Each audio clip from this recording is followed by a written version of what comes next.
Hello दोस्तों, सभी को मेरा प्रणाम. सर्वांना माझा नमस्कार. महाराष्ट्रातील सर्व जे काही स्टेट बोर्डला शिकतात ते सर्वांना, हिंदी सायडर असो मराठी सायडर असो, महाराष्ट्र शासनाचा जो काही 10वीचा पेपर आहे त्यासाठी आपण तयारी करतोय आणि ग्रॅव्हिटेशन हा चॅप्टर आपण पाहणार आहोत. या चॅप्टरमध्ये आपण शिकणार आहोत की खूप महत्त्वाचा चॅप्टर आहे ग्रॅव्हिटेशन. त्यामध्ये आपण शिकणार आहोत काय तर पहिला आहे ग्रॅव्हिटेशन, नंतर आहे कॅपलर्स लॉ, नंतर acceleration due to the gravitational force of the earth. More details we are going to learn about this. Just you have to continue this video. तुम्हाला शेवटपर्यंत व्हिडिओ पाहायचा आहे. अजूनही जर तुम्ही चॅनलला सबस्क्राईब केलं नसेल तर चॅनलला सबस्क्राईब करा आणि बेल आयकॉनला क्लिक करा आणि व्हिडिओ हा सतत कंटिन्यू पाहत राहा, असंच मी अपेक्षा ठेवतो आणि पुढे व्हिडिओ पाहत राहा. चला आपण आता पाहूया की यामध्ये पहिला टॉपिक म्हणजे तो काय आहे, आपण काय पाहणार आहोत. हे मी तुम्हाला सांगितलं की सर्क्युलर मोशन आणि सेंट्रिपिटल फोर्स, तर हे पाहणारच आहोत आणि डिटेलमध्ये आपल्याला हे सर्व गोष्टी शिकायचे. तर पहिला आहे ग्रॅव्हिटेशनल फोर्स. आता हे आपल्याला पाहिजे, त्यामध्ये केप्लर्स लॉ काय आहे हे पण आपण शिकणार आहोत. तत्पूर्वी पहा, तुम्ही अजूनही चॅनलला सबस्क्राईब केले नसेल तर सबस्क्राईब करा, शेजारच्या दिलेल्या बेल आयकॉनला क्लिक करा आणि व्हिडिओ पहा. Kepler's law and gravitational force. Kepler's law, acceleration due to the gravitational force of the earth, that also we are going to learn here. Now see here students, next topic that is free fall also we are going to learn. Acceleration due to the gravitational force and then free fall also. What is free fall हे मी मराठीत सांगणार आहे. त्यानंतर circular motion and centripetal force, Newton's universal law of gravitation, that also we are going to learn here in this topic. So another one topic that is escape velocity also we are going to learn. Now we have to see that can you recall page number 1 in your textbook. तुमच्या पुस्तकाचं पान number 1 काढा. त्यामध्ये आपण पाहणार आहोत what are the effects of the force acting on the object. आता कोणते कोणते फोर्स असतात पहा एखाद्या वस्तूवर जे ॲक्ट करतात किंवा त्यावर परिणाम होतो. तर त्याचा परिणाम आहे स्नायुबल आहे, म्हणजे त्याला मस्क्युलर फोर्स म्हणतो. मस्क्युलर फोर्स आहे. अजून काही फोर्सेस आहेत पहा, अनेक फोर्सेस आहेत तसे. मग तुम्ही ते फोर्सेस पाहू शकता की कोणते आहेत अजून. आता पहा, मस्क्युलर फोर्स आहे, फ्रिक्शनल फोर्स आहे, अजून तुमचा ग्रॅव्हिटेशनल फोर्स आहे, विविध प्रकारचे फोर्स आहेत पहा. हे इलेक्ट्रिक फोर्स आहे, इलेक्ट्रिकल फोर्स म्हणतो आपण त्याला, आहे की नाही. आपण त्या मोशनचे प्रकार वेगळे आहेत आणि फोर्सचे प्रकार वेगळे आहेत. ज्या फोर्समुळे काय होतं, परिणाम काय होईल, एखाद्या वस्तूवर वस्तूचा आकार बदलेल, वस्तू एका जागेवरून दुसऱ्या जागी जाईल, म्हणजे त्याचा डिस्प्लेसमेंट होईल. डिस्प्लेसमेंट झालं म्हणजे वस्तूची जागा बदलली, बरोबर आहे की नाही. मग असे परिणाम करणारे गोष्टी आहेत. मग आपल्या जीवनामध्ये जो परिणाम होतो तो आपल्या जीवनामध्ये कोणता परिणाम होतो, तर आपल्याला जे काही आपण फॅमिलीला आपण त्याचा प्रश्न पाहूया. त्यानंतर दुसरा, आता पहा आपण पाहिलं की कोणते फोर्स आहेत. त्यानंतर आपल्याला दोन इथं दिलेला आहे पहा, what are the types of forces, मी जे आता तुम्हाला सांगितले. आता एक असा गोल काढला म्हणजे बॉल सारखा, आणि हा चेंडू काढल्यानंतर चेंडूवर जर आपण फोर्स केला म्हणजे या बॉलवर जर आपण दाबलं, त्याला आपण पहिले पाहिले टाइप्स ऑफ फोर्स कोणते आहेत ते, ठीक आहे की नाही, आणि काय परिणाम करतात. तसं चेंडूवर जर दाबलं तर त्याचा आकार बदलेल. आता पहा, फॅमिलियर विथ. मग एक उदाहरण तुम्हाला सांगायचं झालं तर सायकलचं मी आता दिल्याप्रमाणे सायकलचं उदाहरण आहे. आणि सायकलच्या उदाहरणामध्ये मी सांगेल की तुम्हाला ज्यावेळेस तुम्ही सायकल चालवता सर्क्युलर मोशन त्यामध्ये होत असतं, आणि त्यावेळी ज्यावेळी सायकल थांबली जाते, तुमचा स्नायुबल त्याला लागतं, तर त्यामध्ये तुम्ही ब्रेक लावता. ब्रेक लावल्यानंतर ते घासतं, चाकाला घासल्यानंतर ब्रेक काय होतं, मग गाडी थांबते किंवा सायकल थांबते, बायसिकल. म्हणजेच निश्चितच आपला हा फॅमिलियर आहे, आपण नेहमी वापरतो ते. अजून दुसरं म्हणजे काय, आपण चालताना आपल्या पायाचं फ्रिक्शन होतं, त्यामुळेच आपण काय होतो, एका जागेवर उभा राहू शकतो किंवा आपण थांबवू शकतो, चालू शकतो व्यवस्थित. जर हे फ्रिक्शन झालं नसतं तर आपण घसरलो असतो.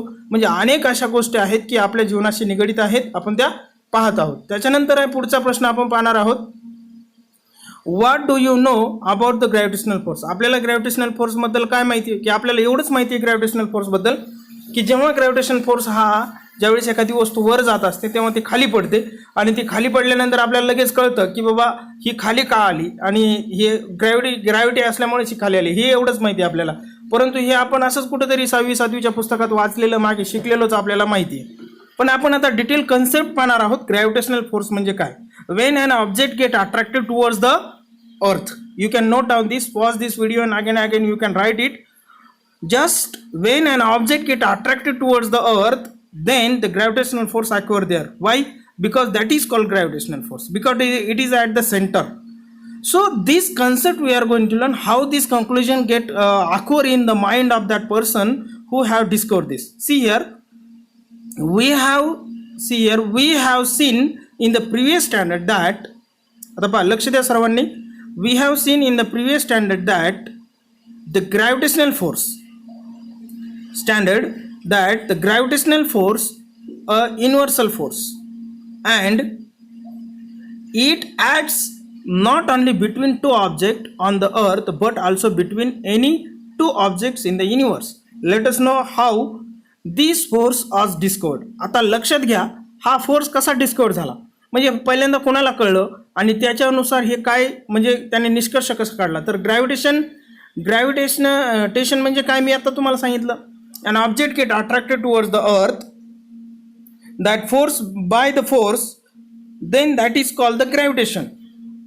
Once again I'm telling to you, see, when an object get attracted towards the earth by a force, that force is called gravitational force. Okay, see here how it is discovered, that we are going to learn here. See here, gravitation, this topic we are going to learn. मित्रांनो, semi इंग्रजी माध्यमाची जी मुलं असतात त्यांना हे थोडंसं अवघड जातं समजायला, पण मी मराठीत सांगत आहे तुमच्या बोलीभाषेमध्ये. जे मी इंग्रजीत व्याख्या सांगतो त्या इंग्लिशमध्ये लिहून घ्या, समजून सांगतो. ग्रॅव्हिटेशन म्हणजे काय. As we have learn that in the phenomenon of the gravitation was discovered by sir Isaac Newton. Underline this part, sir Isaac Newton. It's the most important that who discovered the gravitational force. You can note down there sir Isaac Newton. याला Isaac नाही वाचायचं तर Isaac वाचा त्याला, ठीक आहे. As the story goes on discover the force by the setting and Apple of fall on the tree on the ground. हे आतापर्यंत पाहिलं आपण, ठीक आहे. आता त्याला एक स्टोरी त्याला कळली किंवा हे वरतून खाली का पडतो apple. He wondered why all apples fall vertically downwards. हे सरळच खाली का पडतात. आता पहा इथं त्याला एक कन्क्लुजन आलं की as the story goes the discovered the force by seeing an apple fall from the tree, why it is vertically just falls down. म्हणजे कसं, आता पहा तुम्हाला एक थोडक्यात सांगायचं झालं तर हे कसं, आपण उभी एक रेष काढली म्हणजे वरतून खाली, याला आपण काय म्हणू, व्हर्टिकली. मग हे असं तिरकं का जात नाही किंवा होरिझॉन्टल का जात नाही. हा जो ॲपल आहे पडताना आडवा का पडत नाही किंवा हा तिरका का पडत नाही. मग हा ॲपल पडतो तरी कसा, मग सरळ पडतो. मग हा वरती का जात नाही आहे. समजा खाली पडतोय ना, तो वरती का नाही जात, तो खालीच काय येतो. मग याच डायरेक्शनने काय येतो, या डायरेक्शनने का नाही जात वरती. मग खालच्या डायरेक्शनने, ही जी वरची डायरेक्शन दिली ह्या डायरेक्शनने का जात नाही, मग तो नेहमी खाली येतो. खाली येण्याचं कारण काय. मग यावरून त्याने एक कंक्लुजन काढलं की आता हा फोर्स जो आहे तो इतर याच्यावर पडतो का. म्हणजे इथं त्यांनी दिलेलं आहे काय, Y they do not fall on horizontal direction. म्हणजेच मी आता सांगितल्याप्रमाणे तुम्हाला आडवा का जात नाही, तिरका का जात नाही, उभाच का येतो खाली, सरळच का खाली पडतो, जो सफरचंद आहे तो. चला तर अशा पद्धतीने म्हणजे याचं कंक्लुजन जे काढलं आणि ज्याचा शोध लावला ते म्हणजे सर आयझॅक न्यूटन. आता आपण डिटेलमध्ये पाहूया. पहा तुम्हाला पेज दिसतंय सर्वांना. आता पहा आपण काय पाहत होतो हे. आफ्टर मच थॉट, त्याने भरपूर विचार केला. ही केम टू द कंक्लुजन, निष्कर्ष काढला त्याने, that the earth must be attracting the Apple towards itself. म्हणजे त्याला हे कळलं की हे पृथ्वीवर पडते, याचं नेमकं काय आहे की पृथ्वी त्याला त्याच्याकडे अट्रॅक्ट करते, हे त्याला कळलं. And this itself and this attractive force must be the directed towards the centre of the अर्थ. आणि त्याने हा निष्कर्ष काढला, हा जो पृथ्वीवर पडतोय ना तर हा पृथ्वीच्या सेंटरला कनेक्ट आहे, ठीक नाही. The direction from the apple on the tree, the centre of the earth is the vertical direction on the position of the apple and thus the apple falls vertically downwards. Simple त्याने conclusion काढलं की बा हा जो Apple खाली पडतो की निश्चितच हा सेंटरला कनेक्ट असणार आहे हा फोर्स आणि त्यामुळेच हा ॲपल खाली पडतो. You can note down this. The direction from the apple on the, तो वर्टिकली डाऊनवर्ड्स आहे, तो हॉरिझॉन्टल नाही आहे, ठीक आहे ना, असा पडत नाही आहे, तो सरळच का पडतो. यावरून त्यांनी निष्कर्ष काढला आणि त्यावरून एक उदाहरण त्यांनी आपल्यासमोर मांडलं. ही एक फिगर आहे पहा दिलेली इथं. ही फिगर आहे, त्यामध्ये ग्रॅव्हिटेशनल फोर्स दिलेला आहे, त्यामध्ये एक चंद्र आहे, मून आहे, नंतर फॉलिंग ॲपल कसा दाखवला आहे तिथं दिलेलं आहे, अर्थचं चित्र दिलेलं आहे आणि इथं एक चित्र म्हणजे झाडाचं आहे. आता तुम्ही पहा इथे एक माणूस बसलेला आहे, म्हणजे स्वतःची एक कल्पना केलेली आहे की हे सर आयझॅक न्यूटन आहेत असं आपण समजायचं. आणि ते एका सफरचंदाच्या झाडाखाली बसलेले आहेत. मग खाली त्यांनी दिले इथं, the force on an apple on the force toward the centre of the earth along the perpendicular from the position of the apple to surface the earth. In figure also shows that the gravitational force between the earth and the moon, the distance in the figure are not according to the scale. आता पहा, हा सर्वच distance सारखा आहे का? नाही. काही Apple खाली आहेत, काही ॲपल त्याच्या वर आहेत, आहे की नाही? म्हणजे चंद्र का खाली पडत नाही असाही प्रश्न तुमच्या डोक्यात आला असन. परंतु तिथं एक फोर्स आहे अट्रॅक्ट केलेला, पृथ्वी आणि चंद्राचा, आणि तो फोर्स असल्यामुळे ते अट्रॅक्शन होत नाही आहे. आता आपण पाहूया पुढचं. Newton thought that if the force of the gravitational acts on Apple the tree at different heights from the surface of the अर्थ can it also act on the object at even greater heights. बघा आता हे जी काही सफरचंदाचं पडण्याचं जे आहे का नाही, काही वेगवेगळ्या जागेवरून पडतात पहा, काही उंचावरून पडतात, त्याच्या खालीवरून पडतात, ठीक आहे की नाही? मग पहा, much father away from the earth, away from the earth like for example the moon. पहा आता मून किती दूर आहे, मग एवढा दूर मून, मग तो मून कसा नाही खाली येत? मग काही अंतरावरून काय असणाऱ्या निश्चित वस्तू खाली पडणार नाही, असं त्यांनी निष्कर्ष लावला.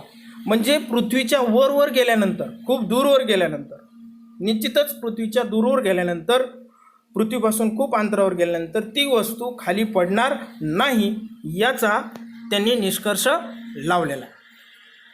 पहा इथपर्यंत तुम्हाला समजलं असेल. निश्चितच जो काही मी आताच हेड सांगत आहे ना, हे तुम्हाला कळलं असेल. आता यामध्ये आपण पाहणार आहोत फोर्स अँड मोशन. आता फोर्स काय असतं हे तुम्हाला सांगतो मी. What is called force? When we apply when an object get change its direction or, पहा एकदा आपण कलर पेन घेऊ. When an object get change its, मी दुसरी व्याख्या सांगतो तुम्हाला, change the speed as well as the direction of motion of an object is called the force. बघा म्हणजे एखाद्या वस्तूचा जी काही दिशा बदलते आणि त्याची स्पीड बदलते तेव्हा त्याला म्हणायचं फोर्स.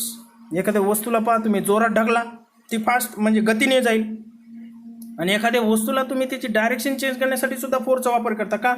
तुम्हाला सायकलचं जर वळवायची असेल तर सायकल तशी वळणारच नाही, मग तुम्हाला तिथं फोर्स लावाच लागणार आहे, म्हणजे ती डायरेक्शन चेंज करेल.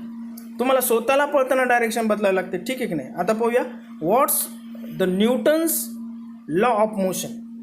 पहा हे सर्व आपण टॉपिक पाहणार आहोत. असेच मी तुम्हाला प्रत्येक पानावरची प्रत्येक कन्सेप्ट, हे पूर्ण ग्रॅव्हिटेशन काय आहे, याच्यामध्ये त्यांनी कसा निष्कर्ष लावला, याच्याबद्दल हर एक कन्सेप्ट मी तुम्हाला सांगणार आहे. जर नाही समजलं तर तुम्ही कमेंट करा, आणि तुम्ही लाईक करा, डिसलाईकसुद्धा करू शकता. जर तुम्ही डिसलाईक केलं तर मला कळेल की का नाही समजलं. अजूनही बेल आयकॉनला क्लिक केलं नसेल सबस्क्राईब तर सबस्क्राईब करा, आणि पुढील व्हिडिओसाठी सावध राहा. धन्यवाद. जय हिंद.